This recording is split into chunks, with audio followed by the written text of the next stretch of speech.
Class 9th math chapter 10 theorem 10.8 theorem क्या कहती है? The angle subtended bye an arc at the centre is double then the angle subtended by it at any point on the remaining part of the circle. Meaning क्या है समझते हैं। Angle subtended by an arc at the centre, यानी ये circle, ये arc, suppose arc P Q, ये वाली arc P Q, ये सर्कल पे कोई भी एंगल सबटेंड करेगी, यानी ऐसे सपोज ये A angle subtended bye arc at the centre, और यही आर्क सेंटर पे जो एंगल बनाएगी, यानी ये वाला एंगल, ये डबल होगा इसी आर्क से सर्कल पे बने हुए एंगल से, यानी ये वाला angle P O Q P A O से डबल होगा। P O Q is 2 times P A O. ये थ्योरम कहती है। अब इसी चीज को हमें प्रूव करना है। गिवन क्या है हमें देखना।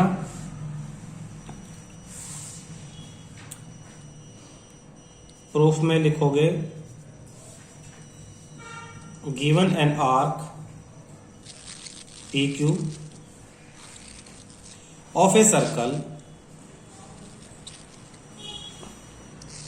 Subtending angle P O Q, subtending angle POQ at the center, at the center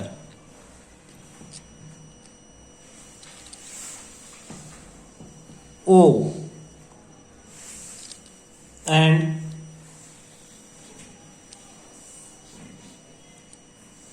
the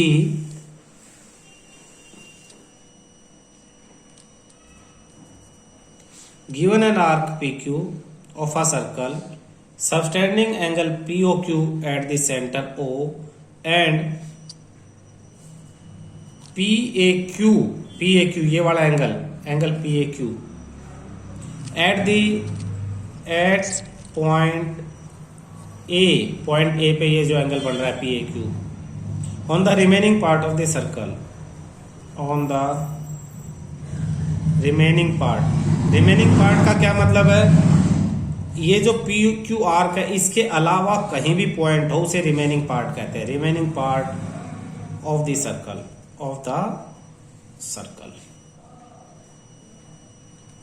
now we need to prove हमें प्रूव करना है angle P O Q equal to twice of angle P A Q. P O Q P A Q का double है। अब देखो जैसे ये हमने एक फिगर बनाया, ये पॉइंट हमने ए यहां लिया है, पी क्यू हमने छोटी ली है। पी क्यू को हम सेमी सर्कल डायमीटर भी ले सकते हैं, पी क्यू को हम ऊपर भी ले सकते थे। तो इस तरह से 3 केस बनते हैं और हमें तीनों केसेस में ये थ्योरम प्रूव करनी है। तो तीनों केसेस में ये थ्योरम प्रूव करने के लिए हम दोबारा डायग्राम बनाएंगे। दोबारा डायग्राम में हम नीचे दोबारा सर्कल बनाएंगे 3, 1 2 3 सर्कल बनाने सिखा रहा हूं कैसे करेंगे हम ये डायग्राम। सेंटर बनाओ सबके सेम। इसमें जो पी क्यू है वो नीचे ले लो, पी क्यू, और ओ से इसे ज्वाइन कर दो। सोचो ये ओ को पी से और ये यहाँ पी क्यू आप डायमीटर पे ले लो तो एक डायमीटर ड्रॉ करो और इस पे लो पी क्यू ओ से ये ज्वाइन पहले ही है। यहाँ पी क्यू डायमीटर से ऊपर ले लो, पी और क्यू, और ओ से इसे ज्वाइन कर दो। ये ओ से ज्वाइन कर दिया हमने, ठीक है। अब जो पॉइंट ए लेना था वो पॉइंट ऊपर लो, सब में यहीं ले लो ए, इसमें भी यहाँ लो ए, और इसमें भी यहाँ लो ए। ए को पी से ज्वाइन करो ताकि पी ए क्यू एंगल बने। ए को पी से, ए को क्यू से, ए को पी से, ए को क्यू से, सेम वही काम करना, ए को पी से, ए को क्यू से।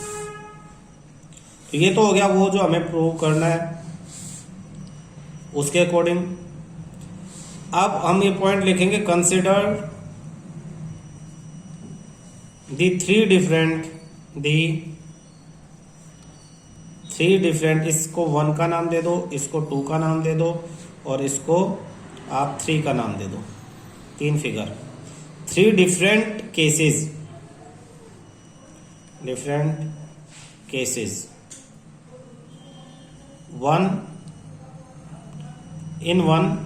वन में क्या हो रखा है, P Q is minor arc, P Q is minor in case 2, PQ is semicircle,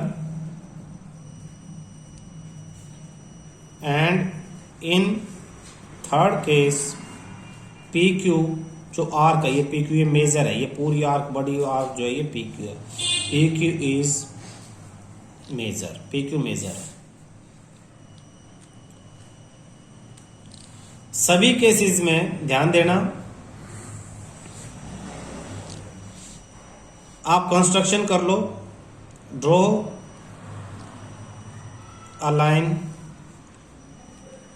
from A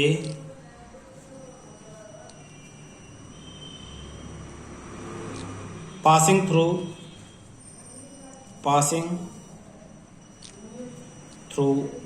O. A से एक लाइन ड्रॉ करो, और कहाँ से जाए वो, ओ से, और कहाँ तक आ जाए, किसी पॉइंट बाहर, ऐसी पॉइंट सर्कल पे नहीं, ऐसी बी बना लो। ए से ओ और बाहर ये पॉइंट हो गया बी, ए से ओ और बाहर ये पॉइंट हो गया बी। अब हम प्रूव करते हैं, देखना, as in figure 1,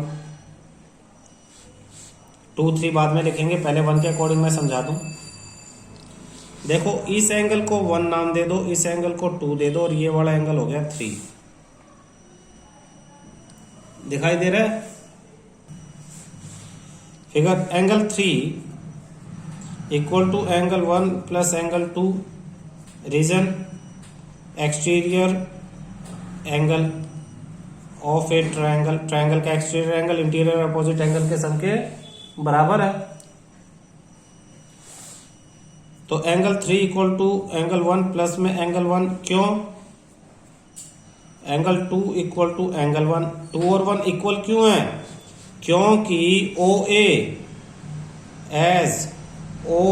equal to OP radii of same circle, OA OP के इक्वल है, सेम सर्कल के रेडियस। और अगर सेम सर्कल साइड इक्वल है तो उनके बेस एंगल भी इक्वल होंगे। Angle opposite to equal sides and angle opposite to equal sides are equal. Angle opposite to equal sides are equal. Therefore, angle 3 equal to twice of angle 1. इसे first equation मान लो।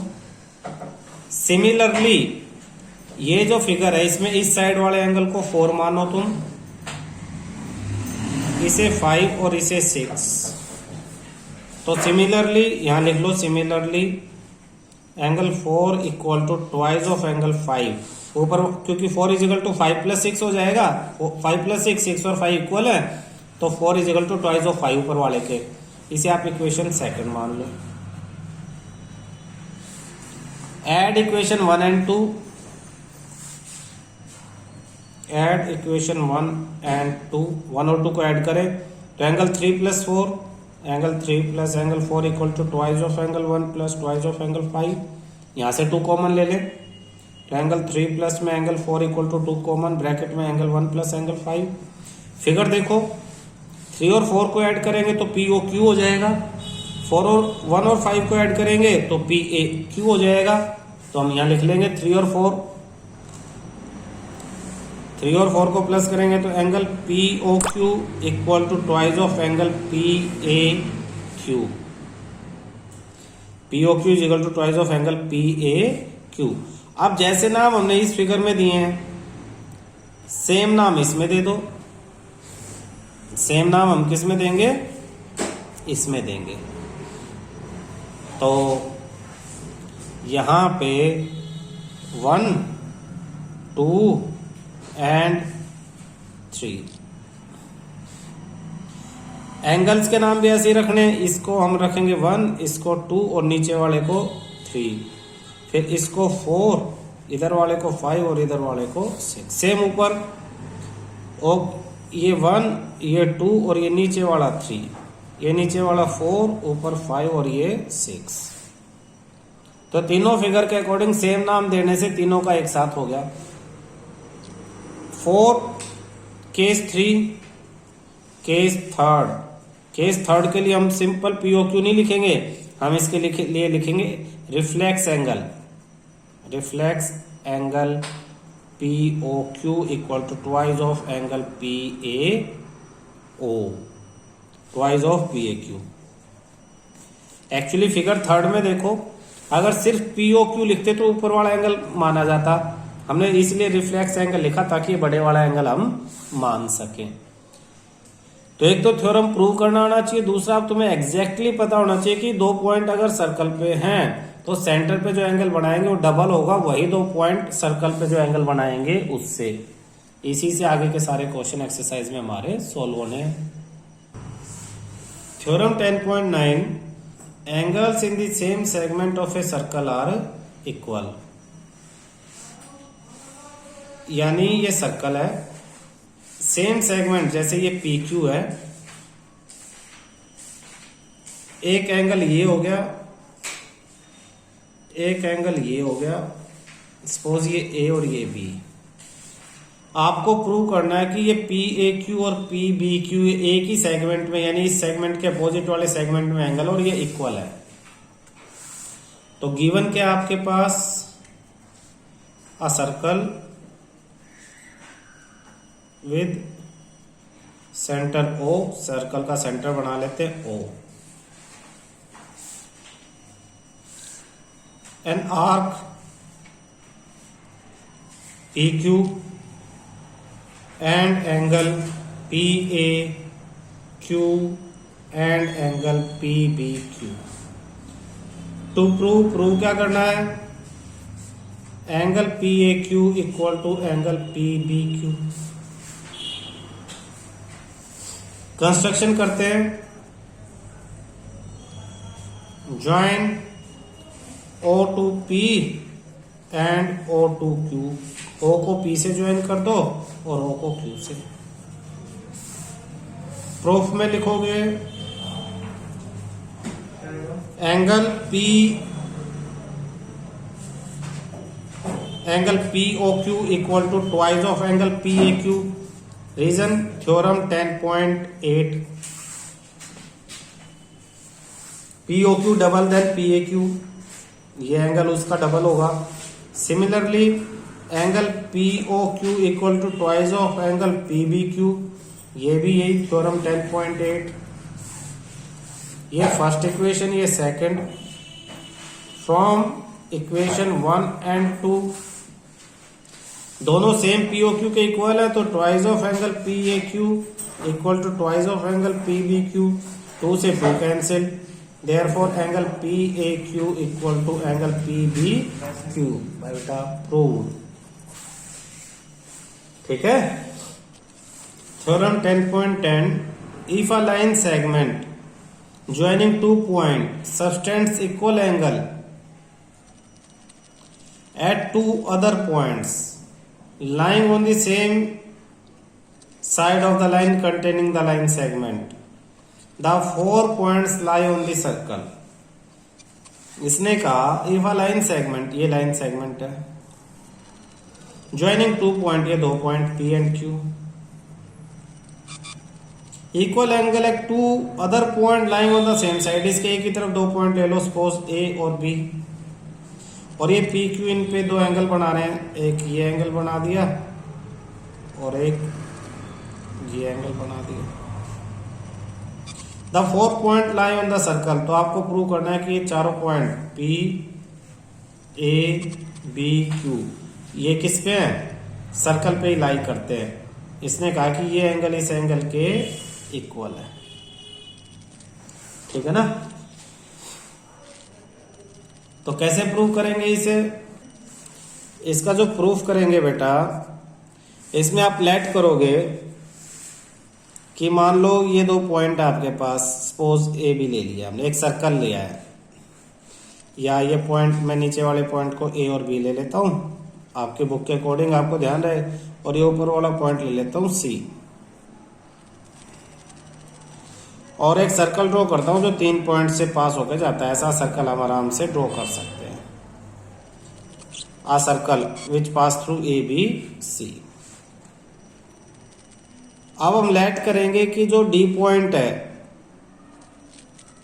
मान लो वो circle पे नहीं है, actually है तो वो यहीं पे सर्कल पे, लेकिन मान लो कि वो पॉइंट सर्कल पे नहीं है और वो कोई ई है, ई डैश, या तो बड़ा या फिर छोटा ई, तो या तो ये इसे ज्वाइन करेंगे हम या इसे ज्वाइन करेंगे सर्कल का कोई। अब हमने एक थ्योरम पढ़ी है कि सेम सेगमेंट में जो एंगल होते हैं वो इक्वल होते हैं, ठीक है ना। तो इक्वल कौन है, ये और ये एंगल इक्वल है, ACB और ADB। AEB तो सेम सेगमेंट में नहीं है तो ये नहीं हो सकता नीचे। A डैश B भी C के इक्वल नहीं है तो ये भी नहीं हो सकता। ADB है तो ये इसके इक्वल है, और इसलिए हम लिखेंगे कि yes all 4 point lie on the circle. इसके लिए क्या लिखेंगे देखना, गिवन में प्रूफ में लिखेंगे let as in figure AB is a line segment, line AB को लाइन सेगमेंट मान लिया, which subtend equal angles at 2 points C and D. Thus, angle ACB equal to angle ADB. अब हमें show क्या करना है, to show that the points A, B, C and D lie on a circle, ये circle पे है। Construction में let us draw a circle, मान लो एक सर्कल ड्रॉ कर लेते हैं through point A B and C से। 3 पॉइंट से हम सर्कल ड्रॉ कर सकते हैं, परपेंडिकुलर बाइसेक्टर 2 का बनाएंगे, सर्कल ड्रॉ हो जाएगा। तो 3 पॉइंट से हमने क्या किया, सर्कल ड्रॉ कर लिया ABC से। Suppose it does not pass through D, let the circle does not pass through D से पास नहीं हो रहा है मान लो, then it will intersect AD, then circle will intersect AD at any point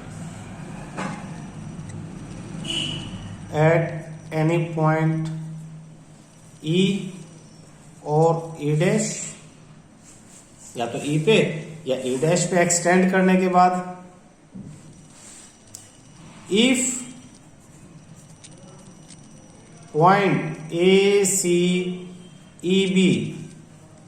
lie on a circle, अगर ACEB circle पे lie करते हैं तो angle ACB equal to angle AEB, first equation angles on same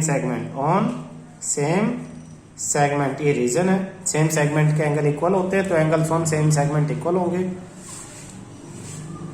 but हमें तो क्या given है, angle A C B equal to angle A D B given. Therefore angle A E B equal to angle A D B, दोनों इक्वल होंगे। This is possible only when E and D coincide. This is possible only when E and D coincide, E और D coincide करेंगे। Similarly इसी तरह से हम दूसरी ई के लिए, ई डैश के लिए करेंगे तो similarly E dash also coincide with D, वो भी डी के साथ कोइंसाइड ही करेगा। Hence it is proved that A B C and D lie on a circle, क्यों एक सर्कल पे लाई करते हैं। Theorem 10.11, the sum of either pair of opposite angles of a cyclic quadrilateral is 180 degree. Prove करने के लिए नहीं आएगी, आपको याद रखना है कि अगर साइक्लिक क्वाड्रिलेटरल, साइक्लिक उसे कहते हैं जिसके चारों पॉइंट सर्कल पे हों। सपोज ये और ये, आपको प्रूव करना है कि इसके अपोजिट एंगल का सम, यानी ये एंगल 1 एंगल 2 एंगल 3 और angle 4, angle 1 plus angle 2 equal to 180 degree और एंगल 3 प्लस एंगल 4 भी 180 डिग्री होता है। ये थ्योरम है कि cyclic quadrilateral A B C D opposite angle का सम क्या होगा, 180 डिग्री होगा। और थ्योरम 10.12 क्या कहती है, if sum of opposite angle quadrilateral then quadrilateral is cyclic. ये कहते हैं इफ सम ऑफ ए इसी की converse pair of opposite angles of a quadrilateral is 180। अगर किसी क्वाड्रिलेटरल के अपोजिट एंगल का सम 180 है तो क्या होगा, the quadrilateral is cyclic, quadrilateral cyclic quadrilateral होगा। मतलब अगर सम 180 है अपोजिट का तो वो साइक्लिक होगा, और अगर साइक्लिक है तो सम 180 होगा। ये कन्वर्स है एक दूसरे की, इन्हीं के बेस पे आगे क्वेश्चन सॉल्व होने, ठीक है।